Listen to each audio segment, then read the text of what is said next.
Tommy Macpherson was a British World War II commando. Parachuted into France, he worked with the resistance, blowing up bridges, taking on an elite panzer regiment, and convincing a German army of 23,000 to surrender. Once, having sabotaged a German fuel dump, he coolly sat at a nearby cafe in full Highland uniform, including kilt, drinking a glass of wine.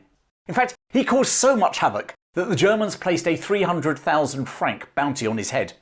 But even that couldn't stop the man they called the Kilted Killer.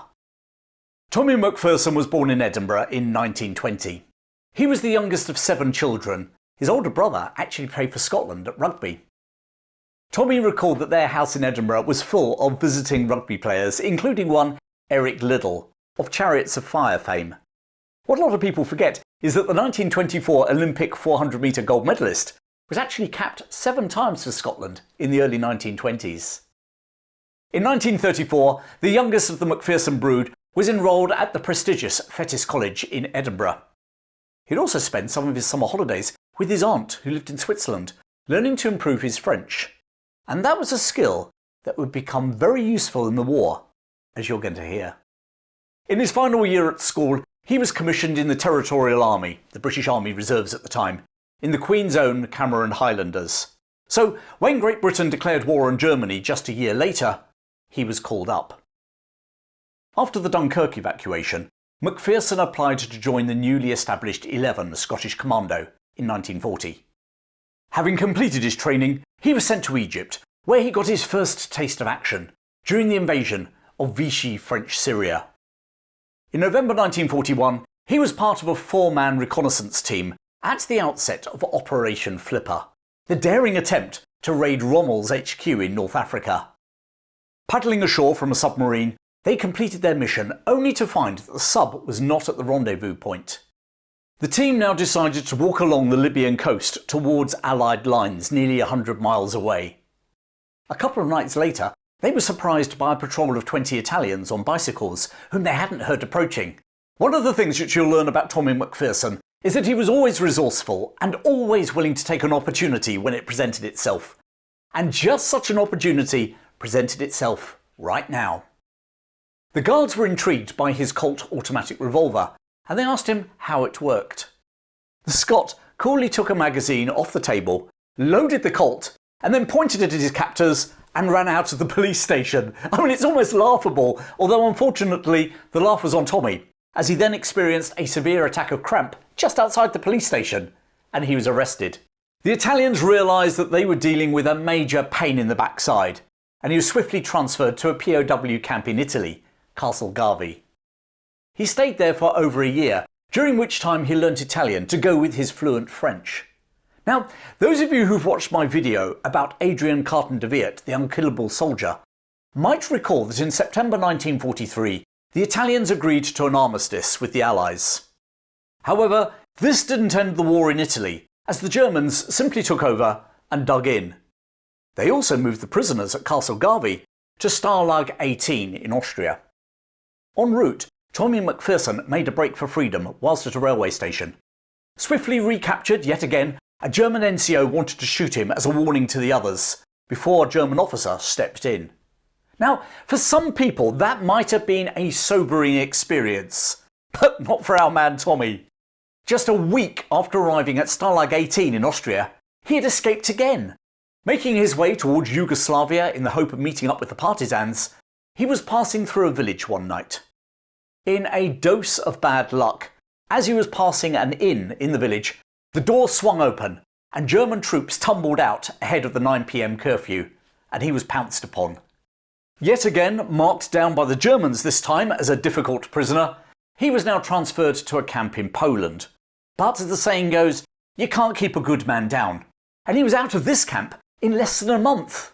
With 3 other prisoners, he cut through 2 perimeter fences on the night of the 9th of October. Having negotiated the wire fences, they then passed through a steel shutter gate that the guard had been bribed to leave open. Once outside, they were met by members of the Polish resistance, who got them onto a merchant ship which took them to neutral Sweden. It was his 6th escape attempt. He arrived back in Scotland on the 4th of November 1943 and was awarded the Military Cross.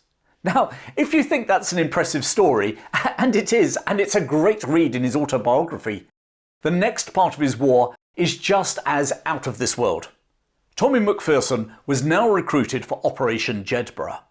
Jedburgh was a joint operation between British SOE, the American OSS, and the Free French. The aim was to parachute nearly 300 British, American, French and some Dutch servicemen into Western Europe in advance of the D-Day landings. Unlike previous SOE missions, this would not be a clandestine operation. The 100 French, 85 British and 77 US servicemen would land in their uniforms. The aim was to both disrupt German troop movements, preferably working with the local resistance, and also, by appearing in uniform, to unnerve the enemy and raise morale and maybe some further resistance from the local populations. His team of 3 were dropped into France on the 8th of June 1944, 2 days after D-Day. Tommy, with the temporary rank of Major, aged 24, was in charge of 2 20-year-olds. British radio operator Sergeant Arthur Brown, and French Lieutenant de Bourbon, who was a member of the old French royal family. I said that the Jed operatives wore their army uniforms to deliberately stand out to the Germans and also to the locals. And no one stood out more than Major Tommy Macpherson. He landed in full Cameron Highlander battle dress, including tartan kilt. When they landed, a local member of the resistance reported to his commander, "There's a French officer here, and he's brought his wife." They had been dropped into the area around Aurillac in the Massif Central region of central France. Their role was to delay any German movements towards Normandy and also to create havoc in advance of the planned Allied landings on the French Mediterranean coast in the south.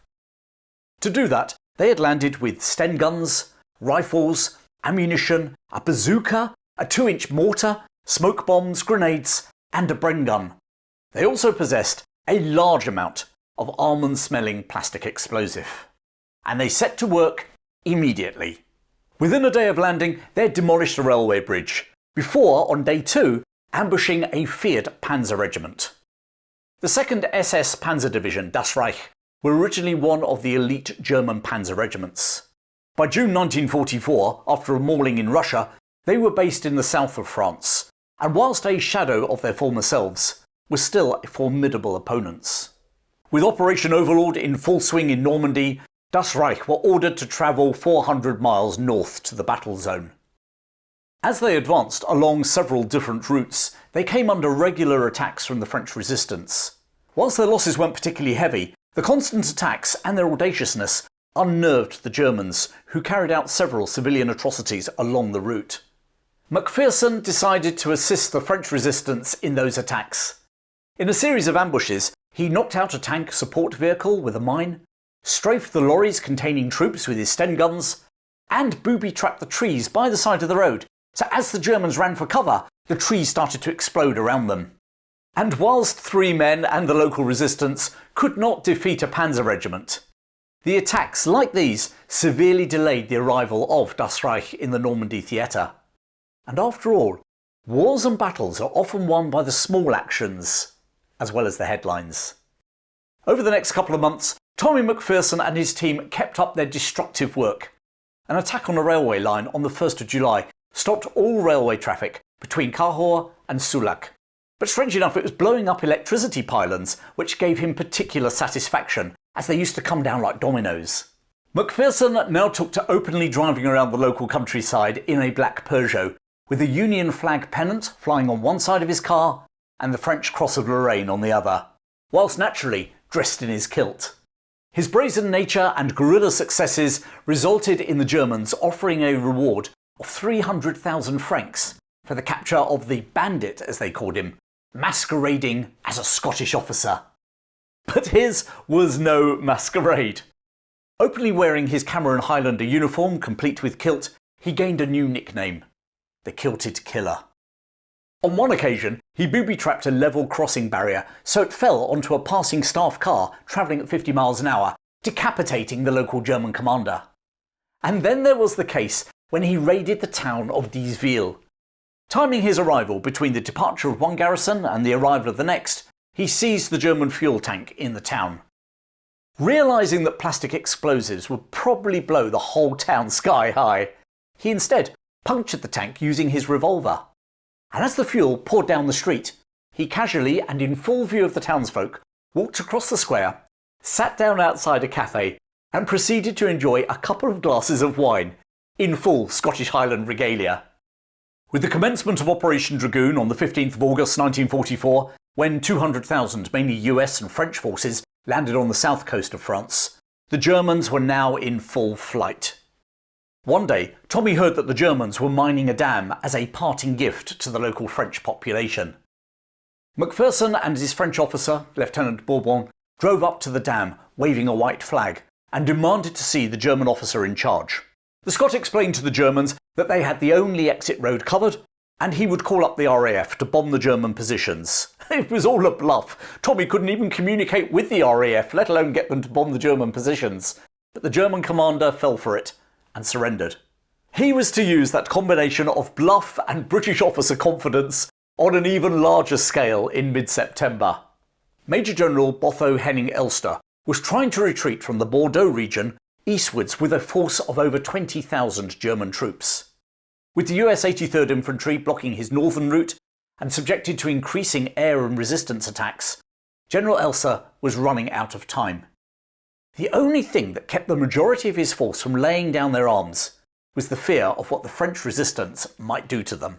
A meeting had already taken place between the Germans and an American officer, Lieutenant Samuel McGill, but with no immediate surrender, the Americans of the 83rd felt that Elster was prevaricating. Macpherson now went to meet the Germans. Driving a captured German ambulance along Elster's 30-mile convoy, he eventually had a face-to-face meeting with the senior German officers. During the meeting, he once more bluffed, stating that the Cameron Highlanders and the French regular forces were ahead of him across the river. With Tommy in his kilt and Lieutenant de Bourbon in his French uniform, it all made sense to the Germans. And then Macpherson once more used his calling in the RAF ploy, and the Germans agreed to surrender, but only if they could keep their sidearms in case the local resistance started to get funny. By chance, American Lieutenant McGill reappeared, along with a colonel, and said that they would be happy to take responsibility for all the Germans. Safe from the resistance, General Elster formally surrendered his nearly 23,000 men.